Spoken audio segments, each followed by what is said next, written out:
Assalamualaikum Bapak dan Ibu Guru Hebat. Bertemu lagi dengan saya, Popon Suryani, dalam aksi nyata topik 1 Merdeka Belajar.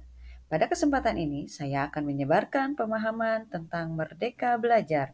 Selamat menyaksikan.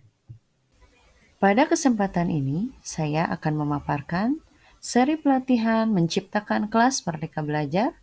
Tujuan ke-1 yaitu memahami peran guru Merdeka Belajar menurut Ki Hajar Dewantara dengan topik Merdeka Belajar, yang di dalamnya akan mengulas pemahaman, gagasan, dan prinsip pendidikan berdasarkan pemikiran Ki Hajar Dewantara, pemahaman untuk memfasilitasi murid agar tumbuh sesuai dengan kodratnya, serta penerapan pembelajaran yang memerdekakan murid. Pada topik Merdeka Belajar terdiri dari 5 modul pelatihan. Modul pertama yaitu mengenali dan memahami diri sebagai pendidik. Modul 2, mendidik dan mengajar. Modul 3, mendampingi murid dengan utuh dan menyeluruh. Modul 4, mendidik dan melatih kecerdasan budi pekerti. Dan modul 5, pendidikan yang mengantarkan keselamatan dan kebahagiaan. Baik, Bapak dan Ibu Guru Hebat, kita awali dengan modul ke-1 yaitu mengenali dan memahami diri sebagai pendidik.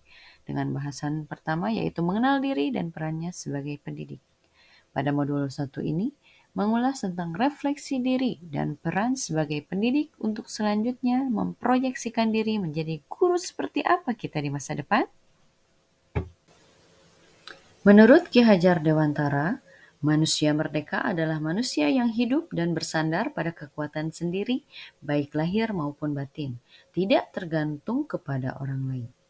Jika sebagai pendidik kita mengharapkan kelak murid-murid kita menjadi pribadi yang mandiri dan merdeka, tentunya peran kita pada saat ini sangat penting dalam menuntun murid untuk dapat mengenal diri, berdaya untuk menentukan tujuan dan kebutuhan belajarnya.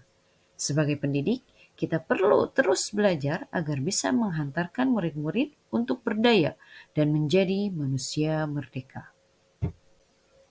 Selain itu, menurut Ki Hajar Dewantara, pendidikan itu menuntun segala kekuatan kodrat yang ada pada anak-anak, agar mereka dapat mengecap keselamatan dan kebahagiaan yang setinggi-tingginya, baik sebagai manusia maupun anggota masyarakat.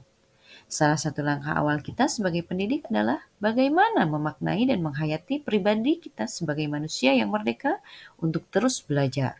Murid-murid kita memang sudah jauh berbeda dengan kita, namun mereka tetap membutuhkan sosok pendidik. Selanjutnya, menurut Ki Hajar Dewantara, pendidikan itu menuntun tumbuh atau hidupnya kekuatan kodrat yang ada pada anak-anak agar dapat memperbaiki lakunya, bukan dasarnya. Hidup tumbuhnya kekuatan kodrat anak. Berdasarkan hal tersebut, sebagai pendidik, mari kita merefleksikan apa peran kita sebagai pendidik untuk dapat menuntun kekuatan kodrat dari murid-murid kita dan bagaimana kita sebagai pendidik bisa menjaga hidup dan tumbuhnya kekuatan kodrat murid-murid kita. Maka, apa peran saya sebagai guru? Peran saya sebagai guru yaitu penuntun, motivator, fasilitator, sekaligus penggerak ke arah transformasi pendidikan yang berpihak pada murid sesuai dengan kodratnya. Setelah mengetahui peran saya sebagai guru, lalu ingin menjadi guru seperti apa saya? Sesuai dengan konsep Ki Hajar Dewantara, Ingarso Sung Tulodo, Ingmadya Mangunkarso, Tutwuri Handayani, bahwa guru seyogianya menjadi teladan bagi murid-muridnya, dapat membangun ide dan gagasan, serta memberikan motivasi atau dukungan kepada murid-muridnya. Guru perlu adaptif terhadap perubahan, apalagi dengan perubahan zaman yang dinamis seperti yang kita alami pada saat ini. Baik Bapak dan Ibu guru hebat, sekarang kita menginjak ke modul kedua, yaitu mendidik dan mengajar dengan bahasan mendidik menyeluruh. Pengajaran adalah suatu cara menyampaikan ilmu atau manfaat bagi anak-anak, baik secara lahir maupun batin. Pengajaran salah satu bagian dari pendidikan. Mengajar salah satu bagian dari mendidik. Pendidikan tempat menaburkan benih-benih kebudayaan yang hidup dalam masyarakat, sekaligus sebagai instrumen tumbuhnya unsur peradaban. Pendidikan sebagai tuntunan, yaitu sebagai tuntunan dalam hidup tumbuhnya murid. Sebagai pendidik, kita tidak dapat menentukan dan berkehendak akan hidup tumbuhnya murid. Yang bisa pendidik lakukan adalah menuntun tumbuh dan hidupnya kekuatan-kekuatan yang ada pada murid dengan mengerahkan segala daya upaya untuk memajukan perkembangan budi pekerti, pikiran, dan jasmani murid agar dapat memperbaiki perilakunya, bukan dasar hidup dan tumbuhnya itu. Pembahasan selanjutnya yaitu pendidikan selama 1 abad. Sistem pendidikan, perintah, dan sanksi merupakan metode pengajaran kolonial yang tanpa sadar menjadi warisan cara guru mendidik murid. Hal ini bertentangan dengan keadaan dan kebudayaan bangsa Timur. Ki Hajar Dewantara menggagas perlunya sistem pendidikan yang humanis dan transformatif yang dapat memelihara kedamaian dunia. Ki Hajar Dewantara memperkenalkan sistem Among, yaitu metode yang sesuai untuk pendidikan karena merupakan metode pengajaran dan pendidikan yang berdasarkan pada asih, asah, dan asuh. Maka, bagaimana untuk membimbing murid menjadi manusia secara utuh? Manusia sebagai makhluk ciptaan Tuhan Yang Maha Esa memiliki 2 bagian utama pada tubuhnya, yaitu jasmani dan rohani. Manusia juga memiliki akal untuk berpikir, untuk merasa, dan berkarya. Sebagai pendidik, peran kita adalah membantu murid memenuhi kebutuhan lahir dan batin, mencapai keseimbangan dalam menjalani kehidupan dengan pengembangan budi pekerti yang berupa pikiran atau olah cipta, pengembangan budi pekerti atau olah rasa dan karakter, kemauan, olah karsa, dan jasmani atau olahraga, yang akan menuntun bagaimana murid tumbuh kembang secara baik dan sekaligus menjadi manusia yang merdeka. Bapak dan Ibu guru hebat, tibalah kita di modul ketiga, yaitu mendampingi murid dengan utuh dan menyeluruh. Pembahasan yang pertama yaitu mengenai kodrat murid. Murid bukanlah kertas kosong yang dapat kita isi atas kehendak kita sebagai manusia dewasa. Murid memiliki suatu kodrat, yaitu kodrat keadaan. Kodrat keadaan merupakan bagian yang tidak terpisahkan dari dasar pendidikan murid. Kodrat keadaan terdiri dari 2 bagian, yaitu kodrat alam dan kodrat zaman. Kodrat alam berkaitan dengan sifat dan bentuk lingkungan di mana mereka berada, sedangkan kodrat zaman adalah bagian dasar pendidikan murid yang berhubungan dengan isi dan irama pendidikan yang bergerak dinamis sesuai dengan perkembangan zaman. Pembahasan selanjutnya yaitu mengenai trikon. Asas trikon terdiri dari 3, yaitu 1. Kontinu, 2. Konvergen, dan 3. Konsentris.